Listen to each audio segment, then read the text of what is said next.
Oke, assalamualaikum warahmatullahi wabarakatuh. Bismillahirrahmanirrahim.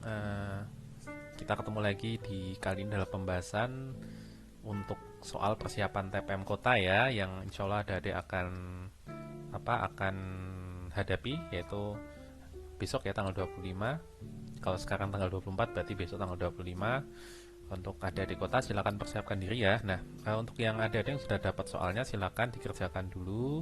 Kemudian baru adik-adik boleh melihat pembahasan ini. Nah, seperti itu ya cara belajarnya.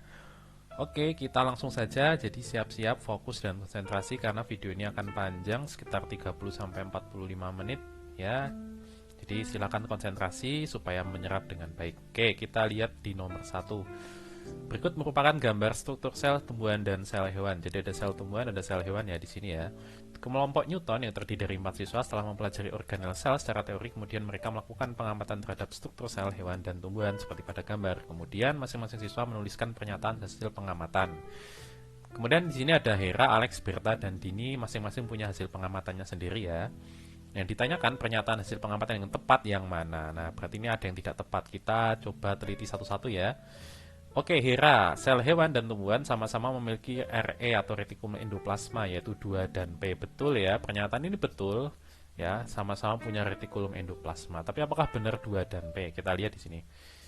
Oke, nah nomor 2 dan P. Nah, retikulum endoplasma itu di mana sih? Retikulum endoplasma itu di sini nih. Nah, ini nih yang dekatnya nukleus ya.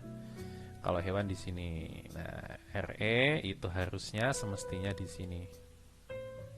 Ya. RE semestinya di ini nih yang melingkari inti sel ini. Itu RE. Retikulum endoplasma fungsinya sendiri untuk sintesis protein dan lemak ya, untuk menghasilkan protein dan lemak.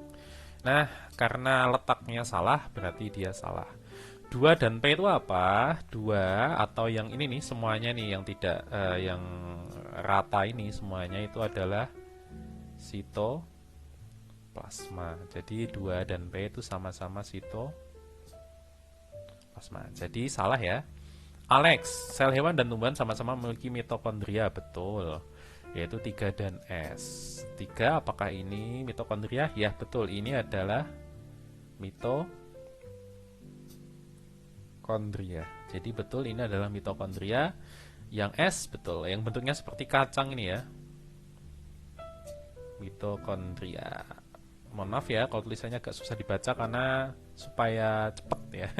Jadi nanti kalau lama-lama nanti keburu tidur. Jadi kita langsung cepat aja ya. Mitokondria ini. Apa fungsi mitokondria? Fungsi mitokondria adalah untuk menghasilkan energi atau pernafasan. Jadi mitokondria itu yang bentuknya seperti ini nih. Ini itu mitokondria, fungsinya untuk menghasilkan energi. Jadi pernyataan Alex ini benar ya, sama-sama punya mitokondria dan letaknya 3 dan S. Oke, kita ke Berta. Berta, struktur organel satu hanya dimiliki oleh sel tumbuhan. Kita lihat. Satu yang bentuknya seperti danau ini ya. Ini apa nih namanya nih? Nomor satu itu namanya adalah vakuola. Nah, vakuola apakah cuma ada di tumbuhan? Ternyata tidak. Nah, vakuola juga punya di hewan ya. Vakuola fungsinya sendiri adalah untuk menyimpan cadangan air. Jadi hewan dan tumbuhan sama-sama punya, cuman di tumbuhan dia lebih besar, gitu ya. Oke, berarti tidak tepat ya pernyataan dia si beta. Kemudian si dini. Struktur organel 4 pada sel tumbuhan tidak dimiliki oleh sel hewan. Kita lihat 4. Ini 4 ya. Yang 4 apa ini? Ya, vakuola. Kok vakuola lagi? Mohon maaf. Apa? Kloroplas. Nah, betul, kloroplas. Kloroplas berarti fungsinya untuk apa?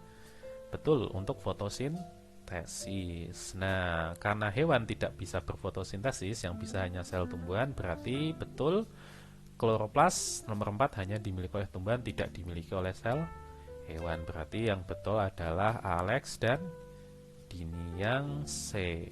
Kita lanjut ke nomor 2. Andi sedang melakukan pengamatan terhadap beberapa hewan invertebrata, kemudian mengelompokkan hewan-hewan tersebut berdasarkan persamaan ciri tubuh yang dimilikinya.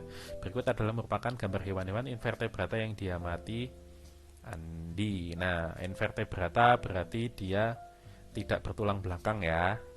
Nah, tidak bertulang belakang. Siapa aja yang bertulang belakang? Contohnya mamalia. Kita itu masuknya mamalia. Kemudian bangsa burung, bangsa ikan dia juga masuknya vertebrata. Sementara yang in itu yang tidak bertulang belakang ya. Yang tidak bertulang belakang. Oke.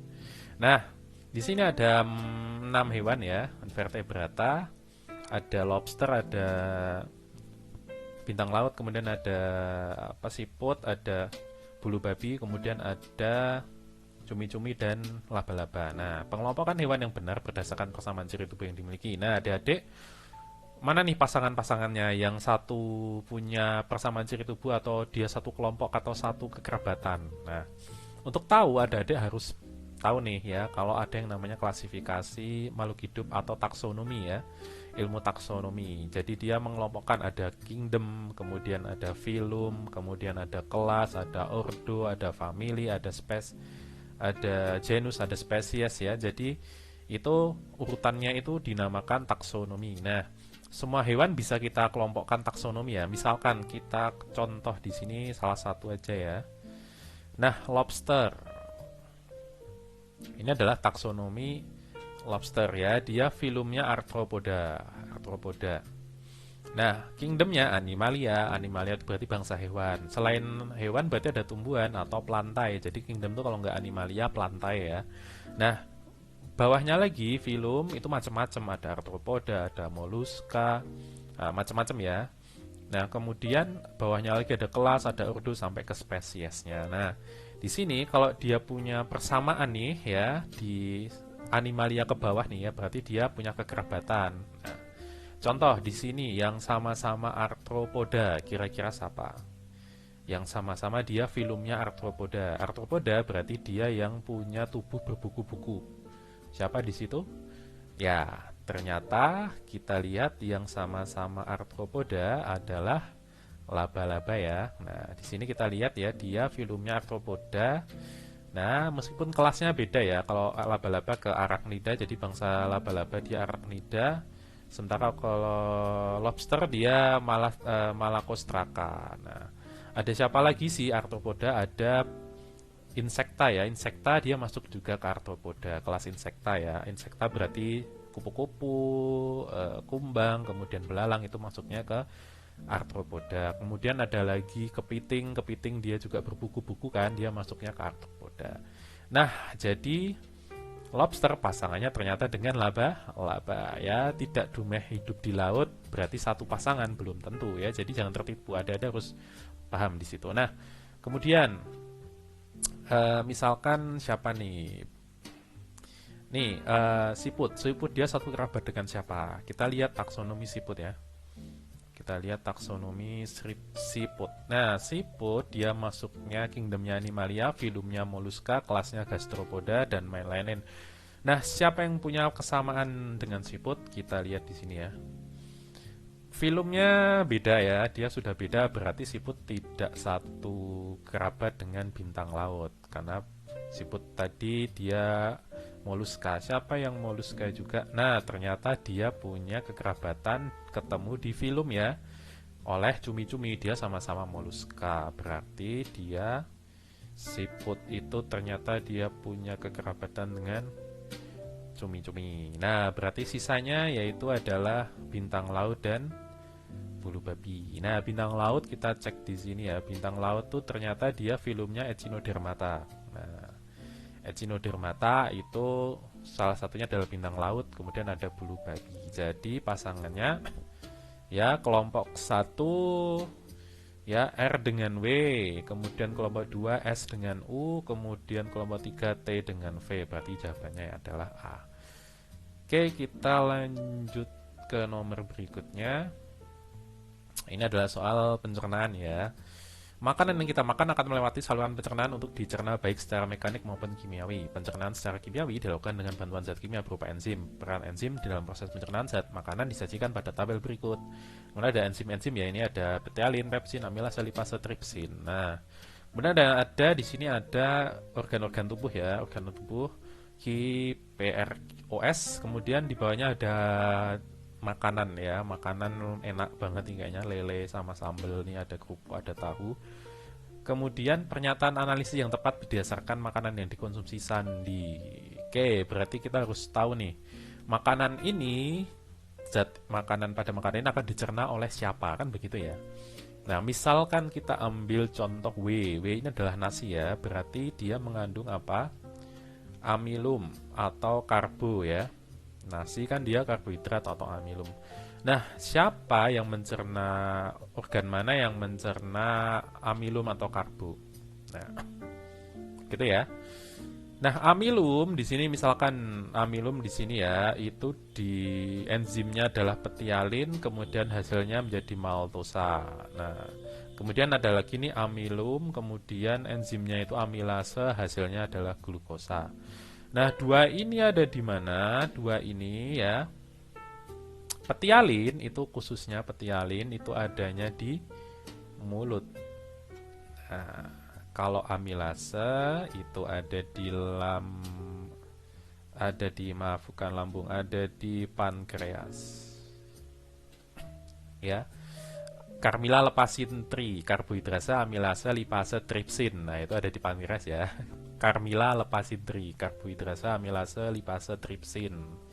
Nah, jadi amilase, lipase, tripsin ini semuanya ada di pankreas. Semuanya ada di pankreas. Pepsin itu ada di mana? Pepsin ada di lambung. Nah, pepsin sama renin ya, lambungku perih, pepsin renin. Nah, begitu. Oke, kita sudah tahu letak-letaknya, berarti W ini nanti akan dicerna di sini ya, mulut sama pankreas. Pankreas berarti yang mana nih? Kita lihat nggak kelihatan, nggak ditunjuk ya, berarti hanya mulut saja. Berarti W itu nanti pasangannya harusnya dengan di organ Ki ya. Nah, W di organ Ki. Ya, ini betul. X mana X? X itu apa di sini? X itu adalah protein ya. Protein itu berarti tahu protein. Nah, protein kita tahu protein itu harusnya diletaknya di lambung, bukan di organ Ki. Organ Ki tadi adalah apa namanya? Mulut ya. Nah, berarti harusnya ini pernyataan ini salah deh. Oke, makanan X dan Y. X dan Y berarti protein semua ya. Protein dicerna di organ Ki juga. Bukan, salah juga. U dan Z. U dan Z ini apa? U ini nggak kelihatan deh, ini U apa ya? U ini apa ya? Z tuh apa? Z kerupuk. Kerupuk apa ya isinya ya? Kerupuk itu masuk lemak ya, mungkin kerupuk di organ Z. Z itu organ Z emang ada ya. Di organ R, maaf, organ R itu lambung, berarti lambung itu protein ya.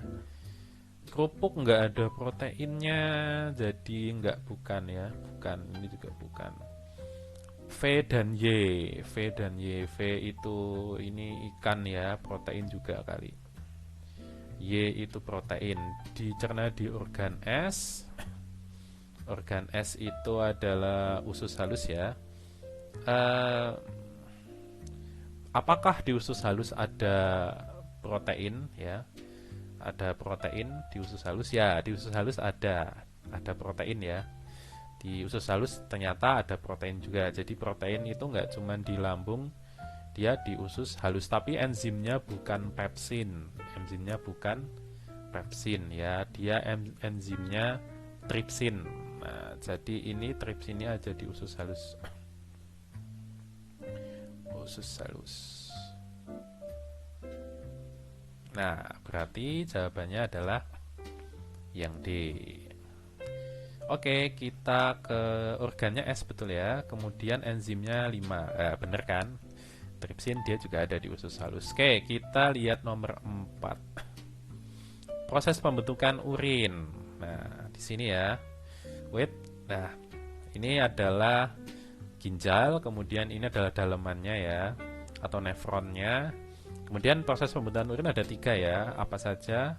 Yaitu adalah pertama adalah filtrasi, kemudian yang kedua adalah reabsorpsi, kemudian yang ketiga adalah augmentasi.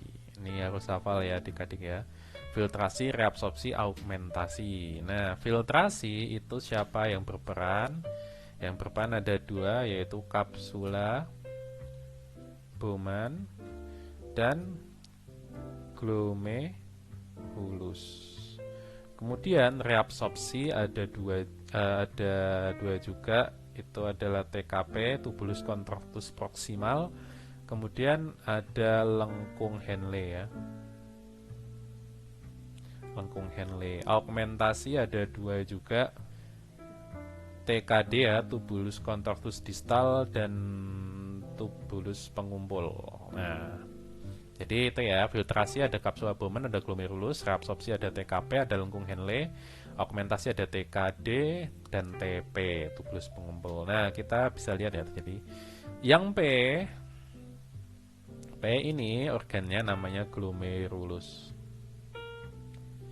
Kemudian yang Q ini TKP, yang R ini adalah TKD, kemudian S ini adalah TP.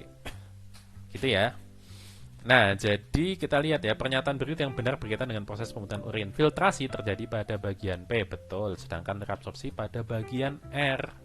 No, R ini TKD itu adalah augmentasi ya, berarti salah. Filtrasi terjadi pada bagian Q, sedangkan Q langsung salah ya, Q itu TKP, jadi dia langsung salah. Reabsorpsi terjadi pada bagian S, salah juga. Loh, kok salah semua nih? Reabsorpsi terjadi pada bagian S, sedangkan augmentasi terjadi pada bagian Q. Enggak, salah. Loh, kok salah semua nih? Reabsorpsi terjadi pada bagian P. Enggak, salah juga. Kok salah semua? Filtrasi terjadi pada proses reabsorpsi terjadi pada bagian R. Enggak ya, harusnya TKD ini dia masuknya udah augmentasi ya. Jadi ini harusnya nggak ada yang betul ya. Filtrasi terjadi pada bagian Q, filtrasi juga bukan, jadi ya berarti ini harusnya bukan R ya, ini harusnya reabsorpsi terjadi pada bagian Q. Nah, gini baru betul ya. Oke, berarti ini kalau kita ganti jawabannya adalah A. Oke, gitu ya. Oke, kita lanjut lagi ke nomor berikutnya. Ya, ini adalah organ reproduksi ya. Organ reproduksi cowok, kelihatan sekali nih yang cowok-cowok nih. Pasti mengenal sekali ya benda ini ya, panjang tumpul ini. Nah, kita lihat di sini, vasektomi adalah teknik KB pada laki-laki. Teknik ini dilakukan dengan cara memutus penyaluran sperma pada air mani. Selama prosedur vas deferens, yaitu saluran, berarti kata kuncinya ini ya, pembasuhan dan testis dipotong, dari testis dipotong atau disumbat. Hal ini mencegah sperma bercampur dengan air mani dan sebagainya dan sebagainya. Nah, berdasarkan teks informasi tersebut, perhatikan gambar struktur organ reproduksi laki-laki berikut. Bagian yang berfungsi menghasilkan sperma. Siapa yang menghasilkan sperma, dan bagian yang disumbat siapa? Ya, penghasil sperma siapa? Tentu saja adalah testis ya. Ya, tempatnya ada di testis. Kemudian yang disumbat tadi adalah vas deferens. Nah, oke. Adalah vas deferens, saluran yang menghubungkan antara testis dengan uretra. Nah, di sini kita lihat testis yang mana, yang nomor 5 jelas testis. Vas deferens yang mana? Vas deferens dia yang nomor 1. Ini vas deferens. Nah, nomor 2 ini adalah uretra ya tadi ya, uretra. Kemudian nomor 4-nya ini adalah kelenjar, ini namanya kelenjar apa tuh yang di bawah, saya lupa deh apa namanya tuh, prostat. Nah, kelenjar prostat Yang ini apa namanya? Saya lupa deh. Seminalis gitu, vesicula seminalis. Nah, kalau tidak salah ya. Atau kebalik ya. Ya gitulah pokoknya. Oke ya. Nah, intinya yang ditarik adalah vas deferens dan testis, berarti 5 dan 1. Oke, gitu ya. Oke, lanjut ke nomor berikutnya, nomor 6. Perhatikan gambar silsilah keluarga berikut. Ayah memiliki golongan darah B. Jika golongan darah Melissa O, Selin dan Derio bergolongan darah AB, dan Albert bergolongan darah sama seperti ayahnya, maka golongan darah ibu adalah, nah, golongan darah ya. Berarti dia harus tahu, orang yang punya golongan darah A itu berarti berarti kromosomnya apa? Berarti dia genotipnya adalah IA, atau IO. Nah, kalau B berarti IB, atau IO. Kalau C nggak ada ya, AB berarti IB. Kalau O itu IO. Teorinya seperti ini ya. Oke, nah di sini ayah memiliki golongan darah B. Ayah B ya. Jika golongan darah Melissa O, ini B. Kalau Melissa itu O. Selin dan Derio bergolongan darah AB. Ini AB, ini AB. Dan Albert bergolongan darah sama seperti ayahnya, berarti dia B. Maka golongan darah ibu adalah apa? Nah, ini kelihatan ya di sini. Nah, ya berarti kalau dia ada AB, berarti harus salah satu pasti harus ada A-nya kan? Iya dong. Nggak mungkin dia ayahnya B, kemudian anaknya ada yang AB, berarti harus ada A-nya ya. Ini mudah sekali ya, berarti ibu A. Loh, Kak, O-nya dari mana? Ya, O-nya berarti dia B-nya atau A-nya itu lebih ke IAIO. Nah, bukan yang IAI atau IBIB ya. Jadi salah satu atau keduanya mungkin dia punya yang IO. Nah, dia B yang IBIO ya, bukan IBIB, atau A yang IAIO, bukan yang IAIA. Makanya dia anaknya ada yang O nih. 1 ya. Lainnya AB, kemudian ada yang B doang. Gitu ya. Jadi golongan darah ibu adalah A. Nomor 7. Ini adalah apa namanya? Ini adalah itu ya, grafik kalor ya, grafik kalor. Rumusnya apa? Tergantung dengan prosesnya. Ya. Contoh misalkan kalau yang di sini berarti Q sama dengan M C delta T.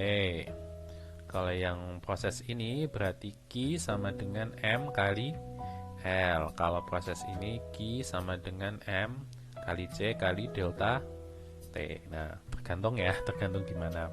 Oke, di sini yang ditanya gram. Berarti kita mencari apa? Yang dicari adalah massa. Nah, massa itu selalu sama. Ya, massa selalu sama dalam satu proses kalor, berarti kita pilih aja salah satu yang proses yang gampang. Misalkan Q sama dengan M kali L. Ya, misalkan ya, Q M kali L. Apakah betul 200 gram ya di sini ya? Kita lihat di sini yang diketahui apa aja sih yang M kali L ya, berarti dia pakainya lebur. Nah, pakainya ini nih. Nanti kalau C-nya ini ya, kemudian L-nya ini, kemudian Q-nya itu yang mana? Q-nya itu adalah kan B sampai C, berarti Q-nya ya. Kita lihat ya proses B sampai C. Ya. Tadi L-nya adalah ini ya, 336.000 Joule per kilogram. Kemudian Q-nya ya, Q-nya kan Q-nya sudah diketahui ya. Ini Q-nya kalor ini. Nah, Q-nya yang mana? Q-nya ini nih ya. Proses B sampai C itu yang C dikurangi yang B, selisihnya ya. Berarti 69.300 dikurangi 2.100. Kebanyakan 01 nih.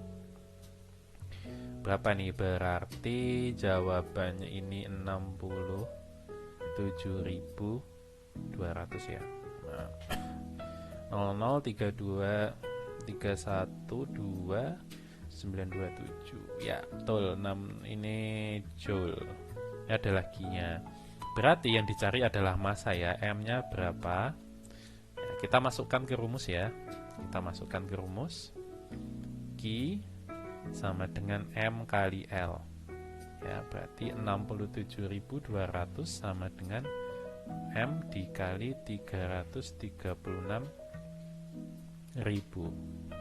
Nah, berarti M itu sama dengan, berarti 336 ini kita pindah ke ruas kiri ya, jadi pembaginya ya, jadi pembaginya 67.200 336.000. Nah, kita coba pakai kalkulator ya. Kita coba pakai kalkulator, berarti 67.200 dibagi 336.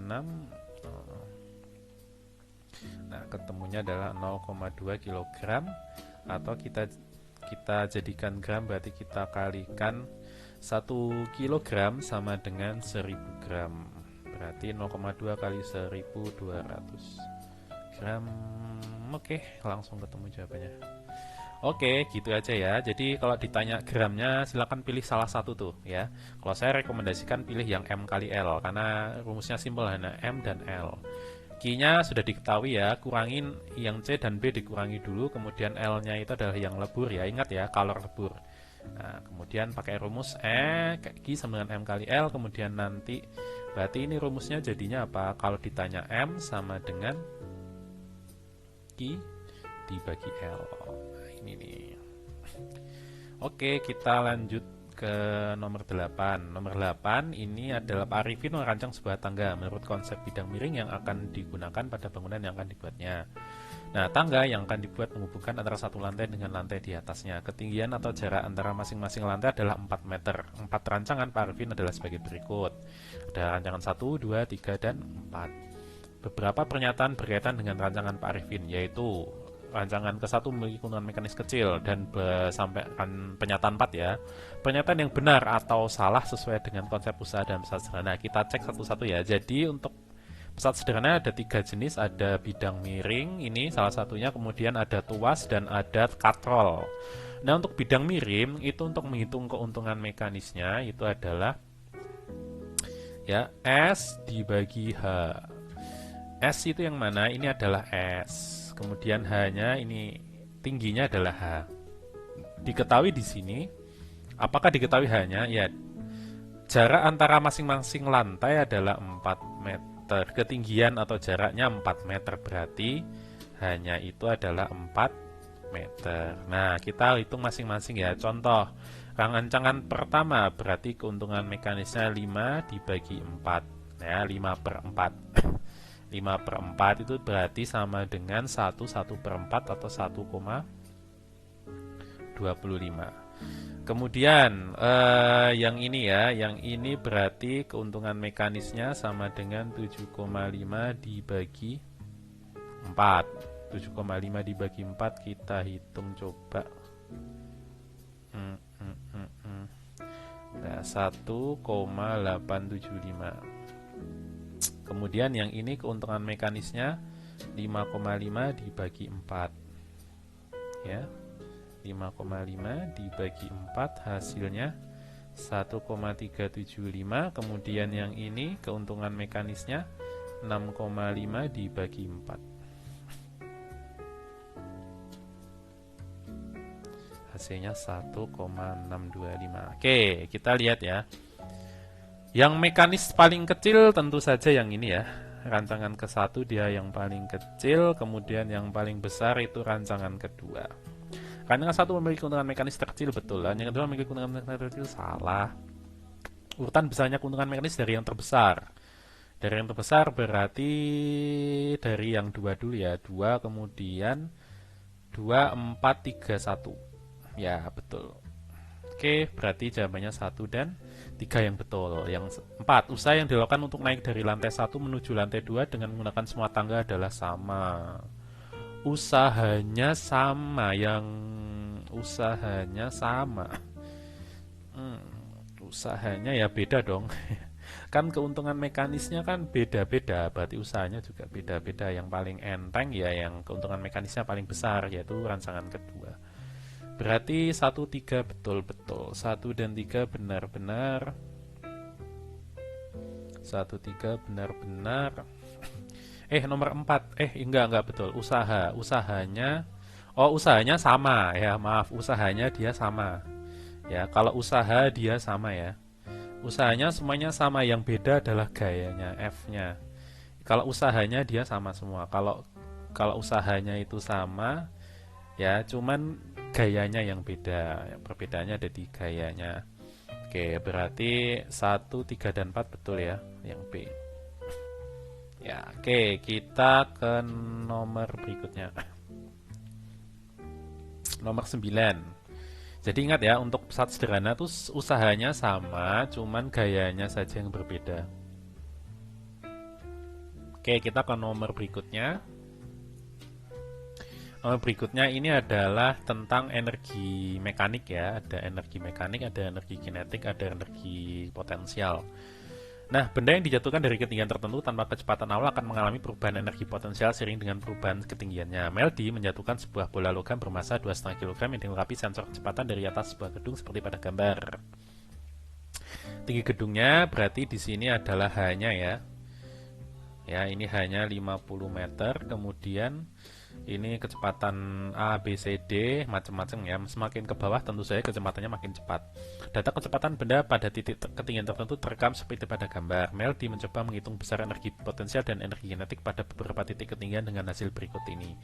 Ya, EP-nya yang A 1250. Nah, ini kita suruh ngecek nih. Hasil perhitungan MEDI yang tepat jika percepatan gravitasi di tempat tersebut adalah 10.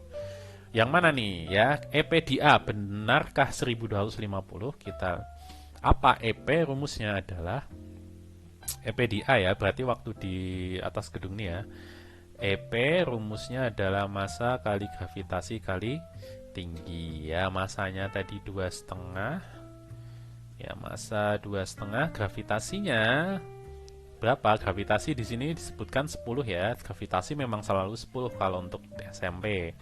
Ketinggiannya 50, berarti 2,5 kali 10 25, 25 dikali 50 itu 1250 Joule. Ya, betul pernyataan 1. Oke, pernyataan 1 betul, pernyataan 2. Energi potensial pada titik B adalah 1000. Nah, ini kan nggak tahu tingginya berapa, MGH-nya gimana. Kita tidak pakai MGH ya. Nah, kita tahu hukum energi mekanik ya. Energi mekanik EM itu adalah EP ditambah EK. EM adalah EP ditambah EK. Nah, kalau di A dia kecepatannya 0. Nah, berarti kalau kecepatan 0, EK otomatis juga 0. Jadi namanya energi kinetik. Kalau nggak ada kecepatan ya EK-nya 0. Berarti EM-nya adalah sama dengan EP. EK-nya kita coret kan. Nah, berarti EM-nya sama dengan 1250.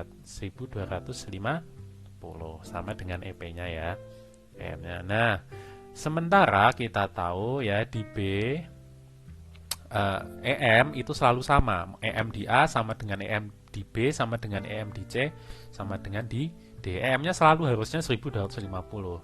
Nah, yang beda-beda hanya EP sama EK-nya. Nah, kita hitung dulu EK ya. EK di B ya. EK ini tadi EP di A, ini EK di B.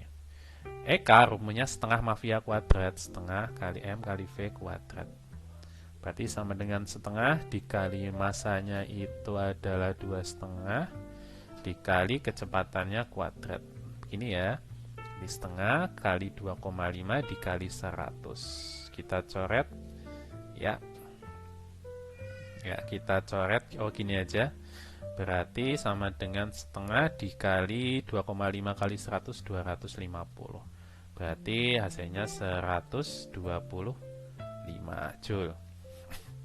Nah, berarti EK di B adalah 125 Joule. Nah, EP-nya, EP di B EP di B berarti berapa? EP di B berarti EM-nya 1250 dikurangi 125 gitu kan, karena EM kan selalu sama, EM dengan EP tambah EK begitu kan. EP nya 1250 dikurangi 125 berarti 1125 Joule. Nah yang pernyataan 2 salah ya. Nah berarti jawabannya 1 dan 3, tapi kita cek ya, EK di titik C bener nggak dia 500 Joule ya, bener nggak, kita cek. EK di C rumusnya setengah kali M kali V kuadrat, setengah dikali 2,5 dikali V nya 20 kuadrat berarti setengah dikali 2,5 dikali 20 kali 20 400 ya. Ini kita coret jadi 100, berarti harusnya EK di C nya itu ya 20 kuadrat bener yang 400, kemudian setengah MV kuadrat 100, berarti loh ternyata dia 250 Joule. Berarti ini harusnya 250 Joule. Ini juga salah ya. Oh berarti mana nih yang betul ya? Nomor 1 betul, nomor pernyataan mana, coba saya koreksi lagi ya. EK setengah MV kuadrat, setengah kali massa berarti setengah kali 2,5 dikali 20 kuadrat, setengah kali 2,5 kali 20 kuadrat kan 400 ya, 20 kali 20 400, kemudian ini, oh iya ini maaf ya, 400 dibagi 2 itu 200, 200 kali 2,5 500, betul ya, sorry. Oke, 500 Joule ya, betul ya, berarti jawabannya 1 dan 3. Oke. Jadi seperti itu caranya. Oke, kita ke nomor 10. Nomor 10, hasil wawancara pada salah satu pengunjung toko kacamata yang bernama Pak Tova menyatakan bahwa semenjak 6 bulan terakhir penglihatannya terganggu dan terpaksa harus menggunakan kacamata rangkap atau double fokus. Berarti dia yang satu min, yang satu plus ya. Sebelum menentukan ukuran kacamata, Pak Tova bertugas mengambil data sebagai berikut. Ini ada 4 pernyataan ya. Kemudian yang dicari adalah data yang tepat untuk menentukan ukuran kacamata Pak Tova min 2 dan plus 1. Nah, min 2 berarti dia kena rabun jauh ya, atau miopi. Kemudian yang plus 1 dia kena hipermetropi. Nah, miopi dan hipermetropi ya. Oke, kita harus tahu rumusnya ya. Ini kan ditanya jarak-jaraknya kan, berarti kita harus tahu rumusnya. Apa rumusnya?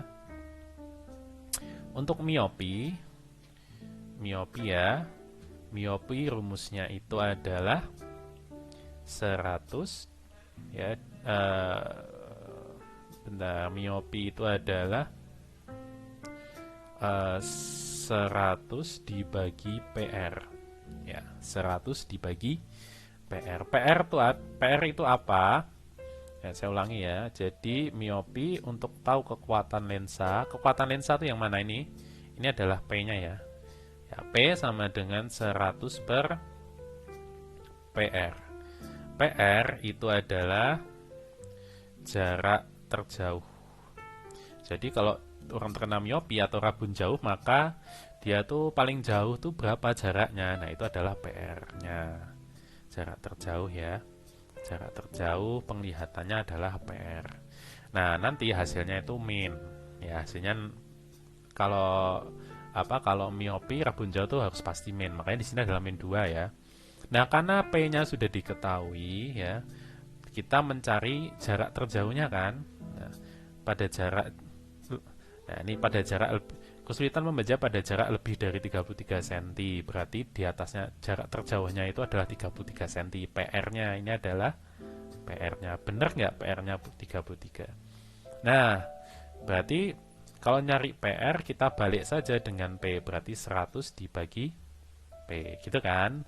Berarti 100 dibagi 2 ya. Kita hilangkan min-nya karena di sini min-nya bukan nilai matematis ya. Min ini hanya menunjukkan kalau dia tuh kan min rabun jauh, makanya pakai lensanya minus. Nah, tapi dia tidak dimasukkan ke rumus. Nah, berarti berapa 100 bagi 2? 50 cm. Nah, berarti dia paling jauh kalau min 2 itu Paling jauh kalau tanpa kacamata dia bisa lihatnya maksimal 50 cm. Berarti pernyataan 1 salah, pernyataan 3 betul.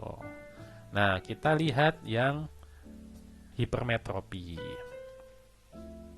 Hiper, rumusnya apa? Rumusnya agak beda ya. Rumusnya adalah 100 dibagi SN dikurangi 100 dibagi PP. Nah, ini rumus untuk kekuatan lensa hipermetropi. Kalau ini tadi miopi ya. Apa itu PP? PP adalah jarak terdekat. Nah, jadi dia paling kalau orang kena hipermetropi itu rabun dekat. Ya, seperti yang dialami orang-orang sepuh ya. Jadi dia membaca itu nggak bisa deket-deket. Jadi biasanya malah kalau lihat HP itu dia agak dijauhin gitu kan. Nah, karena kalau terlalu deket dia itu malah nggak bisa lihat. Kebalikan dengan tadi ya, dengan miopi atau rabun jauh dia nggak bisa lihat jarak yang jauh, benda-benda yang letaknya jauh. Ya. Nah, kalau untuk hipermetropi atau rabun dekat itu rumusnya 100 per SN. SN apa? SN itu adalah jarak baca normal. Jarak baca normal itu ya tergantung di soal, bisa 30 cm atau 25 cm, tergantung yang diketahui di soal. Ini diketahui nggak jarak baca normal di sini? Nggak diketahui, jadi kita pakai yang mana ya kira-kira ya? Kalau nggak diketahui, kita pakai yang harusnya diketahui nih, nggak diketahui ya. Kita coba dua-duanya ya. Kita pakai 30, kita pakai 25 ya.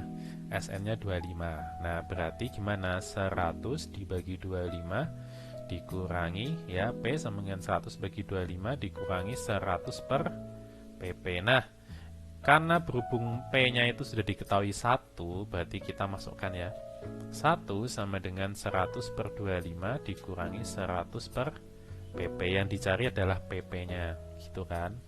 Nah, kita tahu 100 dibagi 25 itu adalah 4. 4 dikurangi 100 per PP. Begini. Nah, kemudian kita tukeran nih. Kita tukeran ya. Tukeran gimana? Jadi kita kan nyari PP. Berarti kita tuker PP itu ke kiri ya. Berarti 100 per PP sama dengan 4 dikurangi 1. Berarti 100 per PP sama dengan 3. Nah, 100 dibagi berapa yang hasilnya 3? Ya, berarti kalau nyari PP berarti berapa? Berarti PP sama dengan tukeran aja sama 3. 100 dibagi 3 berarti 33. Nah, senti. Plus ya.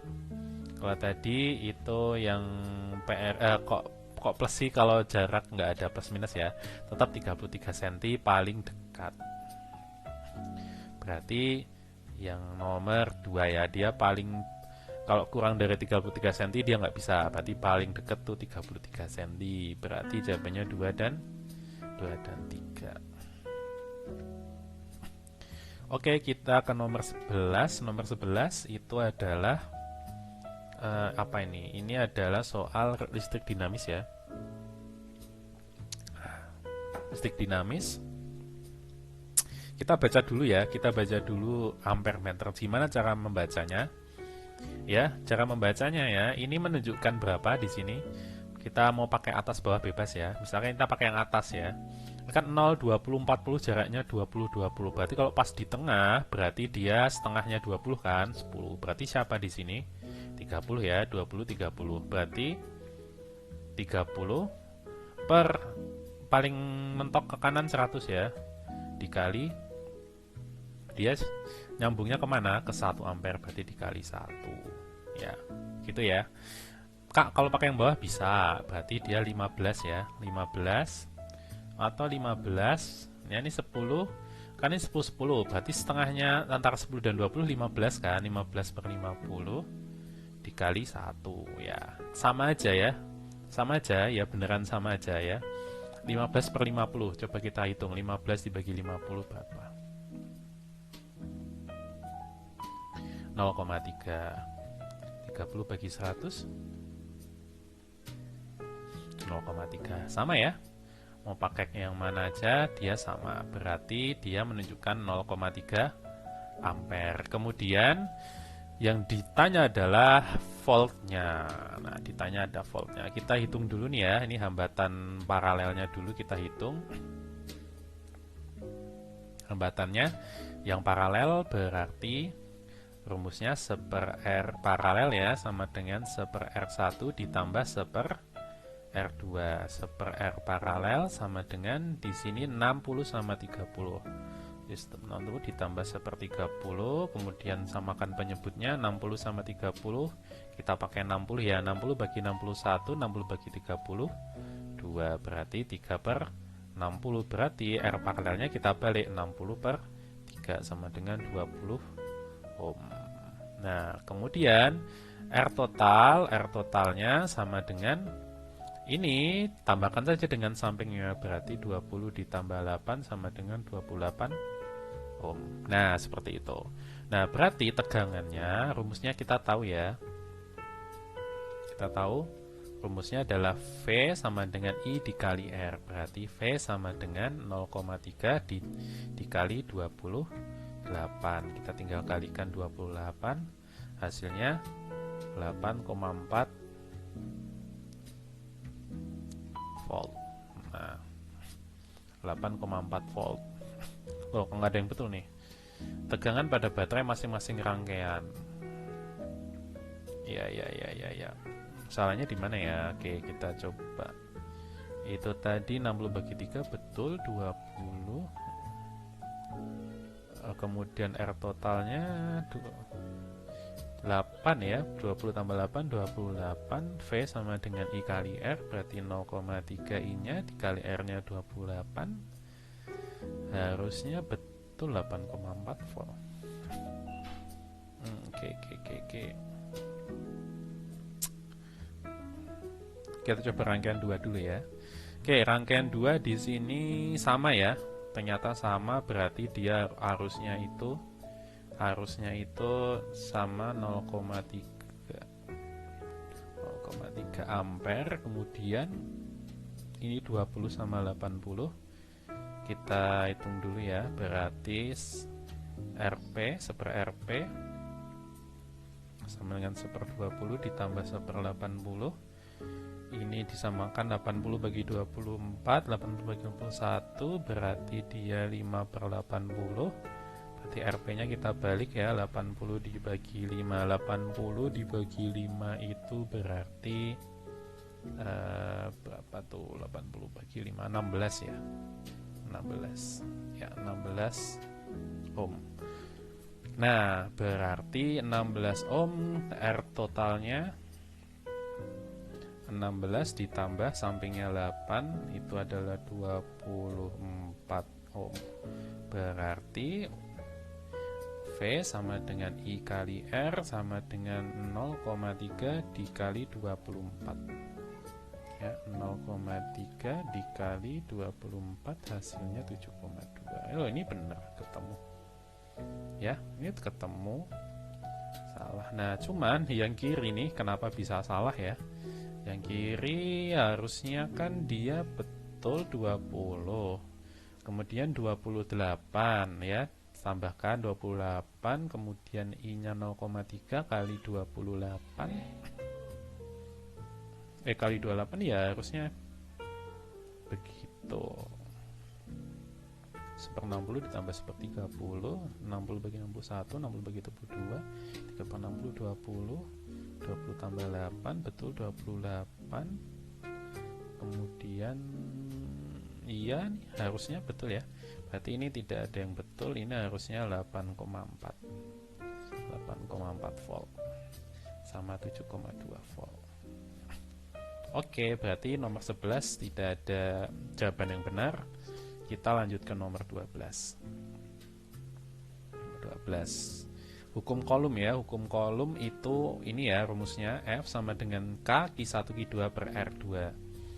Nah, berarti apa maksudnya? Maksudnya K itu adalah konstanta, Q1 adalah Q1 adalah muatan listrik pada benda 1, Q2 adalah muatan listrik pada benda 2, R-nya itu adalah jaraknya. Nah, karena R itu ada di bawah, berarti kalau jaraknya makin besar, justru malah F-nya makin kecil, gayanya makin kecil. Kalau Q-nya makin besar, Q letaknya ada di atas ya. Q-nya makin besar, itu berarti F-nya juga makin besar. Jadi F dan R ya, F dan R itu dia berbanding terbalik. Kalau jaraknya makin besar, karena dia jarak sebagai pembagi kan, jarak makin besar berarti F-nya makin kecil.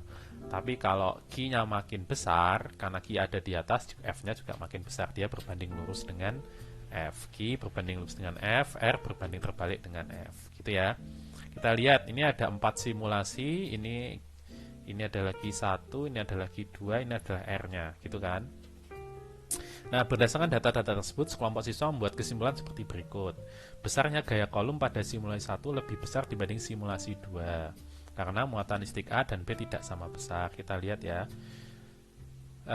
Besar gaya kolom pada simulasi 1 lebih besar dibanding simulasi 2. Kita lihat di sini muatan A-nya itu 2, kemudian muatan B-nya 16, tentu ya tidak sama besar. Terus kemudian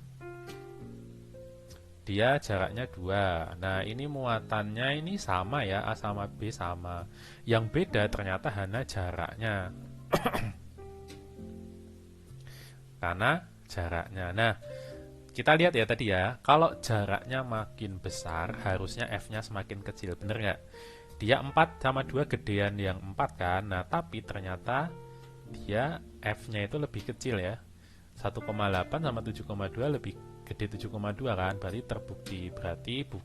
Kenapa gaya kolomnya itu lebih besar yang simulasi ke-1? Karena jaraknya makin kecil. Nah, berarti ini salah. Besarnya gaya kolom pada simulasi 2 lebih kecil dibanding simulasi 1 karena jarak antara muatan listrik A dan B lebih besar. Jarak antara muatan A. Nah, ini nih, besarnya gaya kolom pada simulasi lebih kecil. Kenapa 2 lebih kecil? Karena jaraknya lebih besar. Nah, betul. Oke, yang ketiga, simulasi 3 dan 4 menunjukkan bahwa besarnya gaya kolom tidak dipengaruhi oleh jarak antara muatan listrik A dan C. A dan C 3 dan 4 ya. 3 dan 4 jaraknya sama ya. Jaraknya sama. Berarti kalau jarak sama itu perbedaannya pasti di muatannya. Ini 3 dan 3, 3 dan 7. Nah, berarti yang membuat tadi ya ingat ya, kalau Q itu berbanding lurus dengan F. Berarti harusnya kalau Q-nya besar, F-nya besar. Nah, ini terbukti ya. Dia 3, dia 7. Berarti Q-nya besar yang 7 kan. Berarti dia F-nya tentu besar yang di muatannya 7 dibanding yang muatannya 3, 2,1 dibanding 1,2. Nah, seperti itu ya. Simulasi 3 dan 4 menunjukkan bahwa besarnya gaya kolom dipengaruhi oleh besar muatan listrik A dan B. Ya, betul. Kalau muatannya besar, ya gayanya besar. Oke, berarti jawabannya adalah 2 dan 4. Oke, nomor 13 terakhir ya. Ini adalah bel listrik. Bel listrik di sini ini adalah baterai, kemudian arusnya dia berarti ke sini, ke arah sini, ke sini. Nah, kemudian dia masuk ke 2 magnet ini ya, 2 elektromagnet. Nah, kemudian berdasarkan desain dan prinsip kerja bel listrik, pada saat dialiri arus listrik, maka inti besi P dan K memiliki kutub magnet titik-titik. Nah, untuk cari tahu kita pakai kaidah tangan kanan. Kita telusuri dulu arusnya ke sini. Kemudian ya, dia ke sini, kemudian dia naik, kemudian turun ya. Berarti ini nanti turun. Kemudian dia ke sini, kemudian ini naik. Nah, seperti itu ya. Nah, kalau turun adik-adik siapkan ballpoint. Kemudian pastikan genggam ballpoint itu menggunakan tangan kanan ya. Jempolnya ke OK seperti ini ya. Saya punya gambarnya. Nah, seperti ini nih. Nah, dia arusnya turun, berarti nanti tangannya seperti ini nih. Nah, berarti jempolnya menunjukkan arah utara. Nah, di sini berarti dia jempolnya nanti ke sini kan. Tuh, jempolnya ke kanan kan. Ke kanan berarti ini adalah utara. Nah, sementara yang ini naik berarti arah utaranya kebalikannya yang sini. Nah, berarti P-nya utara, K-nya adalah selatan. jawabannya adalah yang B. Oke, begitu aja adik-adik. Tadi ada soal yang tidak ada jawabannya. Mudah-mudahan adik-adik tetap bisa menjawab ya. Jadi jangan langsung, wah ini, nah tetap harus dijawab berapa yang betul. Karena manusia ya, manusia tetaplah manusia, bisa salah. Seperti kakak juga bisa salah. Oke, selamat belajar. Mudah-mudahan bisa dipahami. Assalamualaikum warahmatullahi wabarakatuh.